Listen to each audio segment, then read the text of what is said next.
চট্টগ্রাম বন্দরের নিশ্ছিদ্র নিরাপত্তার মধ্যেও গত ৫ বছরে পণ্যভর্তি ২৫০টি কন্টেইনার হারিয়ে গেছে। বারবার বন্দর কর্তৃপক্ষকে চিঠি দিয়েও কোনো লাভ হয়নি। এ নিয়ে ক্ষোভ জানিয়েছেন বন্দর ব্যবহারকারীরা। তারা বলছেন, শুরুতে চোরাচালান এবং রাজস্ব ফাঁকির অভিযোগে এসব কন্টেইনার খালাসের উপর নিষেধাজ্ঞা দেয়।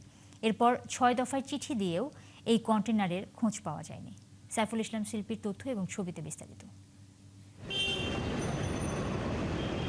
কন্টেইনার ভর্তি আমদানি করা পণ্য চট্টগ্রাম বন্দরে আসার পর কাস্টমসের মাধ্যমে শুল্কায়ন সহ নানা প্রক্রিয়া শেষে ডেলিভারি দেয়া হয়। কিন্তু ২০২১ সাল থেকে ২০২৬ সাল পর্যন্ত চট্টগ্রাম কাস্টমস হাউস কয়েক দফা চিঠি দিয়ে বন্দর কর্তৃপক্ষকে ২৫০টি কন্টেইনার না পাওয়ার অভিযোগ করেন। এই কনসাইনমেন্টগুলো যখন সাসপেক্ট হয় তখন পুরোপুরি এটা ফিজিক্যাল এক্সামিনেশন করার প্রয়োজন পড়ে।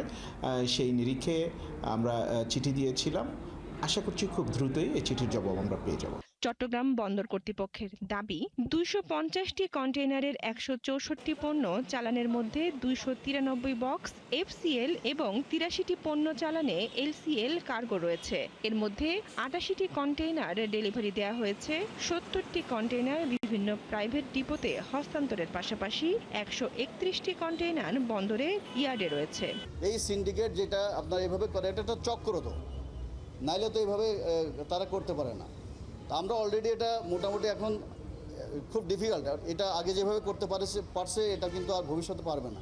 আমদানি করা পণ্য বোঝাই কন্টেইনার গায়েব নিয়ে উদ্বিগ্ন বন্দর ব্যবহারকারীরা। এই অবস্থায় তারা তদন্তের মাধ্যমে জটিল এই পরিস্থিতির সুরাহা চান।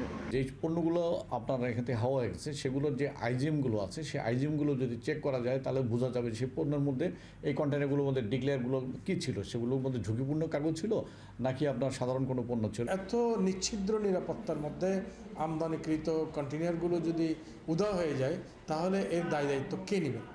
চট্টগ্রাম বন্দর দিয়ে বছরে ৩০ থেকে ৩৫ লাখ কন্টেইনার হ্যান্ডেলিং হয়। কাস্টম কর্তৃপক্ষ জানিয়েছে ২০২১ সালে ৮৩টি, ২০২২ সালে ৬১টি, ২০২৩ সালে ৪০টি এবং ২০২৪ সালে ৬৬টি কন্টেইনারের কোনো সন্ধান পাওয়া যায়নি।